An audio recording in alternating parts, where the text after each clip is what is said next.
Assalamualaikum warahmatullahi wabarakatuh.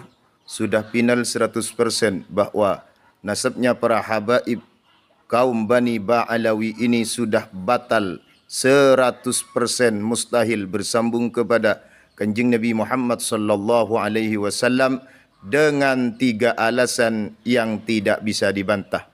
Yang pertama, melalui kajian kitab-kitab. Kalau nasabnya Ba'alawi ini dicantolkan kepada Syed Ahmad Al-Abah bin Isa bin Muhammad An-Nakib melalui nama Abdullah, maka sumbernya berarti adalah As-Suluk fi Tabaqatil Ulama wal Muluk karya Imam Al-Janadi. Perlu diketahui bahawa Imam Al-Janadi itu kitabnya ditemukan dengan 2 manuskrip. Manuskrip yang pertama ditemukan di Paris, di sana tidak ada Abdullahnya. Yang kedua ditemukan di Istanbul, Turki, namun tahunnya lebih muda daripada yang ada di Paris. Di sana ditemukan ada Abdullahnya, namun dimulai dari nasabnya Abil Hasan Ali sampai Abdullah terdapat buka kurung tutup kurung. Ini sudah ditahqiq oleh seorang pentahqiq yang bernama Muhammad bin Ali bin Al-Husain Al-Aqwa. Kalau terjadi buka kurung tutup kurung, kata kaedah ilmu nasab di Muqaddimat fi Ilmil Ansab halaman 49 dikatakan bahwasanya itu merupakan isyaratun ila annal isma qad rufi'ah min tariqin la yusaku bih. Nama itu diangkat ke permukaan, nasabnya diangkat melalui jalan yang tidak bisa dipertanggungjawabkan. Itu alasan yang kedua. Yang ketiga, kitab ini telah menyalahi kitab yang lebih tua, yang lebih valid karena sudah termasuk khattun nasabah, kitab nasabah, yaitu menyalahi Asy-Syajaratul Mubarakah yang telah menghasar anaknya Syed Ahmad Al-Abah 3 saja.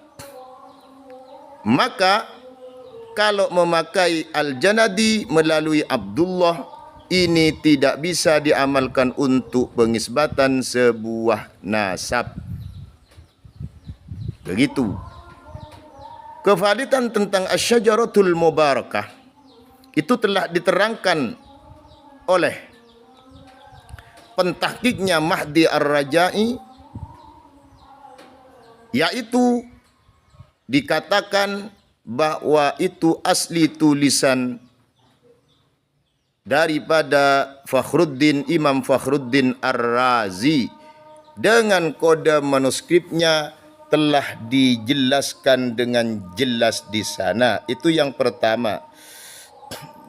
Yang kedua, telah dibuktikan kitab ini ada kesinambungannya dengan kitab yang lebih tua, yaitu Al-Muntaqilatut Talibiyah, yang di sana juga menyebutkan putranya Syed Ahmad Al-Abah hanya 3, Muhammad, Ali dan Al-Husain. Di sana tidak bisa akibuhu itu haknya dirujukkan kepada Muhammad karena Muhammad bin Ahmad Al-Abah hanya tercatat mempunyai putra Ja'far sehingga dijuluki Abu Ja'far. Itu yang kedua. Yang ketiga, kalau menggunakan yang namanya kitab Abnaul Imam sebagai tentangan, maka kitab Abnaul Imam ini dikatakan di halaman 22 oleh pentahqiqnya Jamalul Lail, Habib Jamalul Lail, itu banyak tambahan dari Ibnu Sadaqah. Itu yang pertama. Yang kedua, Imam As-Safaraini mentahqiq kitab itu ternyata hanya berhalaman 25 saja lembar. Berarti 13 lembar, 12 lembar.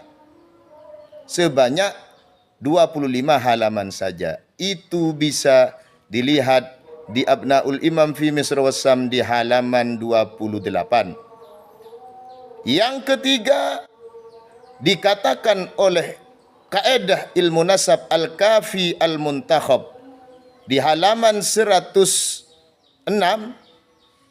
107 bahwa yang namanya abnaul imam ini termasuk bagian dari masadir manhulah, sumber-sumber yang palsu, dan masadir yang mustabihah, sumber-sumber yang ada keserupaan karena sudah bercampur antara nassun nasabah dan nassul muhakkiknya, sehingga kata ulama nasab itu tidak dikatakan mautsuqin bihi. Maka tidak ada yang namanya kevalitan asyaratul mubarakah, tidak bisa dibantah lagi dengan apapun.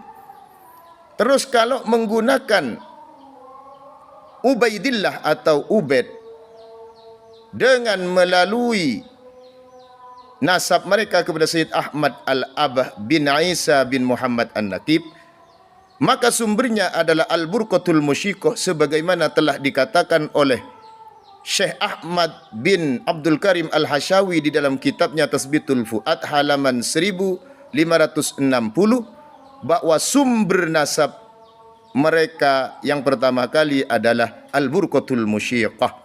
Ternyata setelah dicek di sana, Al-Burqatul Musyikoh nama kakeknya adalah Ubaid, lalu ditaswir menjadi Ubaidillah, dan sumber mangkulnya adalah Tarikhul Janadi.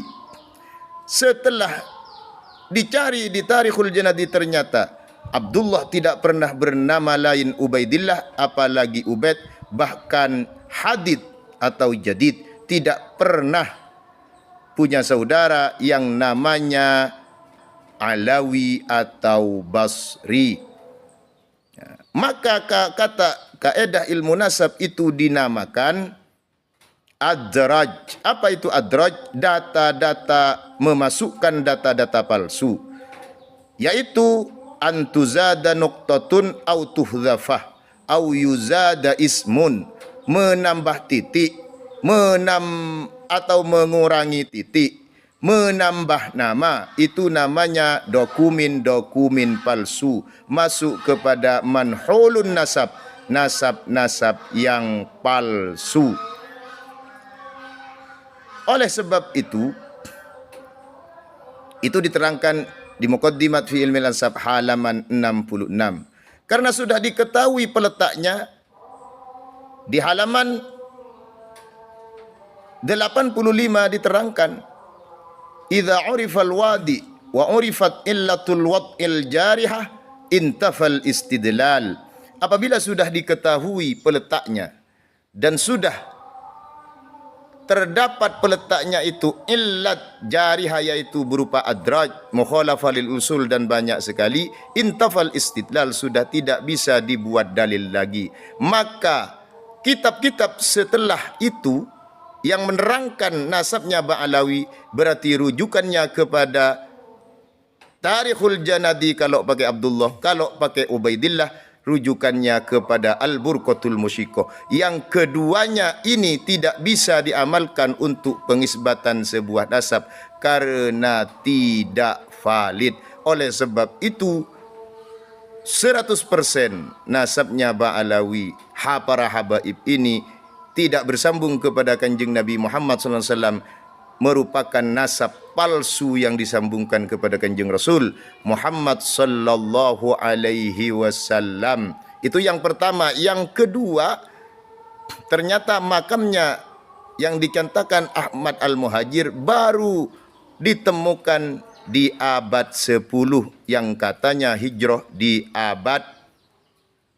3 sampai abad 4. Padahal di dokumen mereka dan dokumen-dokumen yang lain, hijrahnya bersama Muhammad bin Sulaiman. Kalau bersama Muhammad bin Sulaiman berarti hijrahnya Ahmad Al-Muhajir ini di abad 6, berarti bukan putranya Sayyid Ahmad Al-Abah. Oleh sebab itu siapapun mempercayai nasab ini setelah mendengar ini, maka hukumnya berdosa, harus meyakini bahwa nasab ini batal. Terima kasih.